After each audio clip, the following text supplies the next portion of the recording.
pumping up the crowd at the end. What was the crowd like there for you?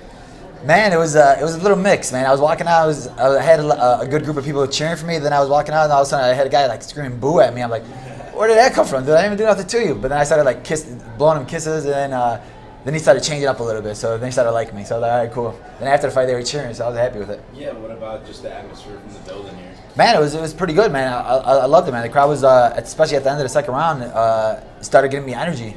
At first, Utica is a small city, so I was figuring it was going to be not a big crowd or anything, but the crowd was loud, it felt good in there, and I just wanted to put on a show for them.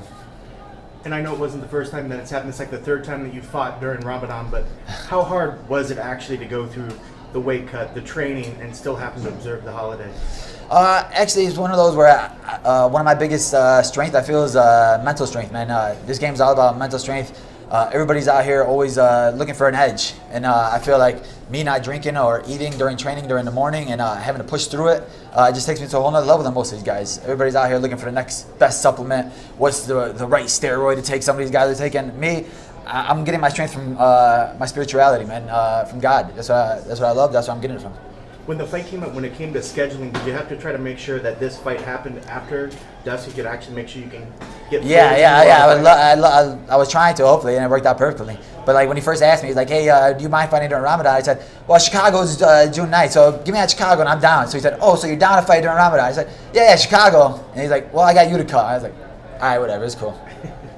So it looked like you were really, really trying to press forward. I mean, how much time did you actually get to really study this opponent? I know it was probably more of you sticking to your plan, but tell us a little about what that change meant for you, and did it change up your game plan, what you were trying to bring into the fight? Yeah, I mean, it changed up just because I was going from Nico, who's kind of a shorter guy than him, and he's an orthodox guy. Then I went from Nico to a tall southpaw, and a guy that really had nothing to lose, man. He was just coming in here, just got signed, and I was on a 3-fight winning streak, so I basically had nothing to gain from this fight. I've taken it, but I'm one of those guys, I'm down to fight anybody in the world at any time, man. You can't be a fighter in this game and say no when somebody offers you a fight. Like most of these ranked guys, they're out here using the rankings as a reason to say no. Like, oh no, I'm not fighting downward. I'm sitting there like, dude, I'm on a 4-fight winning streak. Put me in a cage with anybody. I don't care who it is. I'll put my streak up because I think I'm the best in the world. So put me in a cage against anybody and I'll beat them. He seemed to show a lot of toughness. Did he surprise you, and the way that he was able to take a lot of the punishment? Yeah, man, he was a tough kid. I knew he was going to be tough when I first saw him because I'm not one of those guys that watches a lot of tape on somebody. And I had my coaches that watch tape, and they were like, "This is going to be a scrap, so don't go in there thinking, oh, this guy just got signed. He's going to be easy cake." My coach is always the one to tell me that you're going in there and you're fighting RoboCop. Don't go in there thinking, oh, this is going to be a softball or anything. Every fight, your next fight is always your toughest fight, no matter who it is. I don't look back, oh, I beat Jordan Mann, I beat Tim Means, who's this guy? I'm looking at this guy, the next guy in front of me, that's the toughest guy I'm fighting. At the end of the second round, it looked like you guys were kind of jawing back and forth a little bit. What was being said right then? I caught him with a good spinning heel kick, and it's one of those where like you're sparring, you're like, what the hell you just hit me with? And it was like a foot uppercut too. And he was like, what the hell? It was like a Zohan thing where he was like, what's that? You just hit me with your foot? And it was like weird. And he's like, oh, that's what you're doing? That's what you're doing? That Nick Diaz like, oh, you're doing spinning shit now? And it was just funny. There was a lot of talk on Twitter about a potential staph infection they might have seen on your arm. Is that any truth to that? No, it wasn't an infection. It was just a little pimple on there, but nothing serious at all. The doctor checked it out before the fight and after the fight. We're all good. You've won 4 fights in a row now. You think it's time for you to crack that top 15 rankings?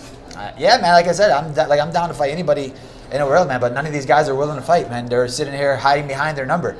Me, honestly, like I want to stay busy. So I know all these ranked guys are out here hiding, and then some of them just fought, and then some of them are not fighting anybody. So honestly, like I feel, give me the Nico Price fight again, man. That was the guy who I was supposed to fight, and I know he's down to fight. So I'm down to get a quick turnaround and fight him.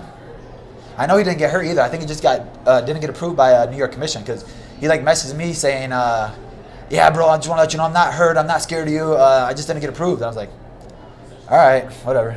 You're saying a quick turnaround. Like how quick do you think? Chicago's June 9th. That's cool with that. Nah, but like honestly, I'm ready to go whenever. Like I heard it all. That California card sounds pretty good. I haven't been to the West Coast yet. Are you going to celebrate tonight? Man, we've been to Syracuse, and there's like a waffle place out there that's really good, and I had to go sit there and watch my coaches and brother eat because we'll break our fast, and then they'll go look for something to eat, and then my brother's he loves sweets, so he'll break his fast and he'll go look for something, the sweetest place in New York. 'Cause that's where we went, and I just had to sit there watching him eat brownies and stuff like that. I'm like, all right, after the fight. Better than Denny's? yeah. Now we went to Denny's a couple of times, man. It's cracking over there. How was the whole experience here at the Adirondack Bank Center? Man, it was really nice. I loved it, man. I loved the crowd. I didn't know I was gonna have that big of a following here, but I had a lot of people on here that were cheering for me, and I loved it. Everybody good? Congrats. Thank you guys. Appreciate it, man.